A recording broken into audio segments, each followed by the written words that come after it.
It is the winter of 1943, in the frozen hell of the Eastern Front. A squad of Soviet infantry advances on the Hungarian position, moving through the ruins of a shattered village. They are confident, keeping their distance. They know that they are 200, maybe 300 meters out, well beyond the effective range of any German or Hungarian submachine gun.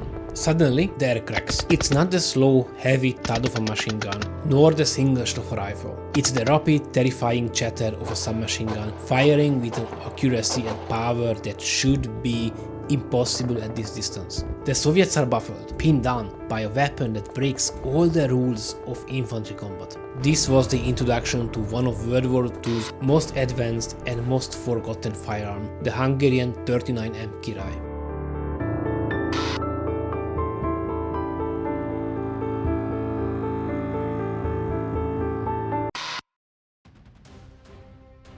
Its name translating to king, named after its designer, was a fitting description for a weapon that ruled the space between a submachine gun and rifle. The Hungarian soldiers reportedly loved it. It was a weapon that could dominate in close quarters, but also act as a carbine, accurately hitting targets hundreds of meters away. While history remembers the MP40 and the PPSh-41, the Király was a masterpiece of engineering, a weapon ahead of its time that arrived too late to change Hungary's fate.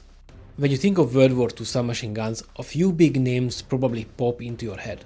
The German MP40, the Soviet PPSh-41 or the American Thompson. But fighting alongside them, especially on the brutal Eastern Front, was a Hungarian gun that most people have never heard of, and in many ways it was better than all of them. This was the Király 43M, a weapon that was so powerful and advanced it was almost a class of its own. This wasn't just another submachine gun. It was full of interesting and groundbreaking ideas and solutions that made it unique. But these specialties were also that made them difficult to build and maintain.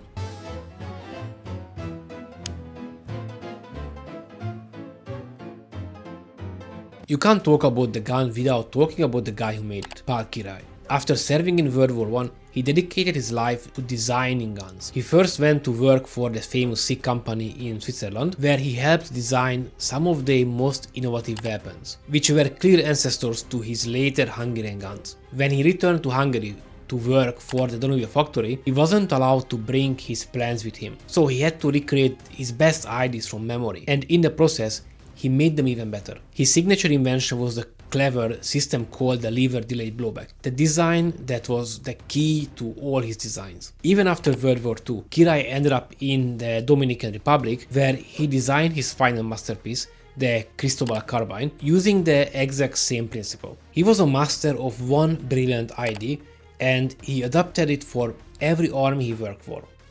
The Király was born out of a tough time for Hungary. After World War I, the Treaty of Trianon took away most of its land and basically dismantled its army. By the 1930s, Hungary started to rearm, building up its own weapon industry. The first version of Király's gun was the 39M, introduced to the army on 25th of January 1939. The first version had a full wooden stock. This was on purpose, as it was first planned to be used by the police force and the gendarmerie, so it was a requirement to have an appearance of a rifle, also being able to attach the 35M bayonet. Allegedly another reason was that from a distance it looked just like a standard bolt-action rifle to keep snipers from targeting the soldiers who had automatic firepower. The Danuvia factory had to secure an order for at least around 7,000 guns to make the production financially viable. However, the Hungarian government in the first round only ordered around 600, so the start of the manufacturing was delayed.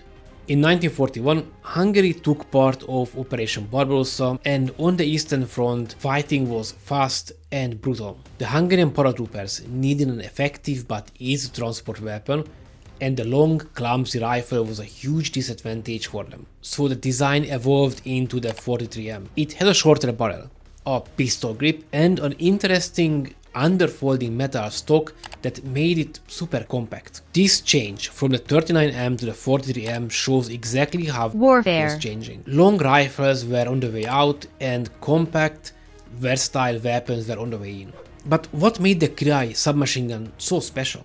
The Király fired the 9x25mm Mauser cartridge which was way more powerful than the ammo used by the German MP40 or the Soviet PPSh-41. This gave it a much longer effective range. Some Hungarian documents claim that it could hit targets at 600 meters, which is insane for a submachine gun. To compare, the German MP40 had an effective range around 200 meters maximum. But here's the problem. It was the only gun on the entire Eastern Front using this ammo. It meant if you ran out of bullets, you were out of luck. To handle the powerful bullet, the Király used his genius lever delayed blowback system that was a brilliant way to handle a powerful cartridge without needing a massive heavy bolt. The idea was so good, the French used a version of it in their famous FAMAS rifle decades later. The gun had some other cool tricks too. The entire 40-round magazine could be folded forward into the handguard, and the magazine well was covered with a metal plate to keep out mud and dirt. The 43M also had an underfolding stock and a bayonet lug, so you could attach the same bayonet as a standard rifle. On the Eastern Front, the Király was a beast. Soldiers who used it loved it. It was known for being accurate and reliable, even in the freezing mud that crippled other guns. Compared to its rivals, it was in a league of its own. It was more powerful and had longer range than the German MP40. But the MP40 used the standard 9mm bullet that was everywhere. We all know that logistic wins war, and the Király's unique ammo was a logistical nightmare. Also, let's not forget that the Király submachine gun was a more complex, finely machined weapon, so the production was slower and more costly. Ultimately, the Király is a perfect example how the best gun on paper isn't always the best gun for a war. Its unique ammo, its greatest strength, became its fatal flaw. The mass production of the 43M only started in 1944, and it was immediately hit by problems. Allied bombing raids forced the factory to scatter its production lines into cellars across Budapest, and it was impossible to keep up organized manufacturing. Because of this chaos, no one is really sure how many were made. Estimates ranges from both models from just a few thousands up to 70,000, so I'm just gonna leave it as is. The gun's story didn't end with World War II. It stayed in service with the Hungarian army into the 1950s, then it was handed down to security services and railway guard units and eventually phased out and retired from service. I honestly think that the Király submachine gun was a weapon ahead of its time. It was powerful, accurate and brilliantly engineered. But it was a victim of bad timing and the harsh realities of total war. Today, it's a prized collector's item and a fascinating what if of firearms history, a forgotten gun that never got its chance to truly rule the battlefield.